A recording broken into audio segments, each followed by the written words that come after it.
Parental Education Following the Infant Car Seat Tolerance Screening by K.Gustafson.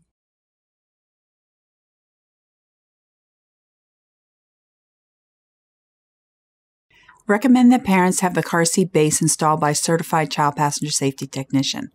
Many cities and towns offer installations by appointment through their fire or police department. If your institution has an injury prevention car seat program, assist parents in making an appointment for installation. Notify parents at the time of hospital discharge. They will be responsible for securing their infant in the car seat and securing the car seat in the car. Instruct the parents to mail in the registration card. This will ensure they are notified if the car seat is recalled.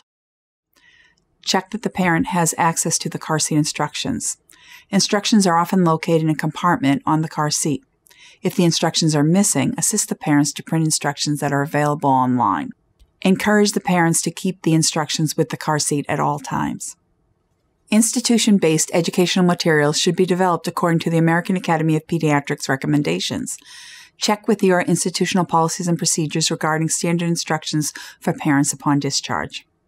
Review with parents that passing a car seat tolerance screen does not guarantee that their infant will not experience a problem in the future. Reiterate the appropriate positioning and restraint of the infant in the car seat.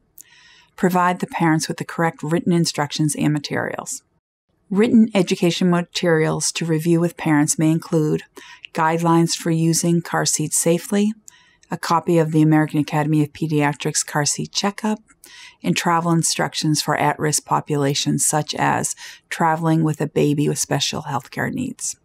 Additional parent education should focus on related concerns such as keeping the infant warm during cold weather. This can be accomplished by placing blankets over the harness straps. Car seat carrier covers are commercially available. Approved covers fit over the car seat but never under the infant.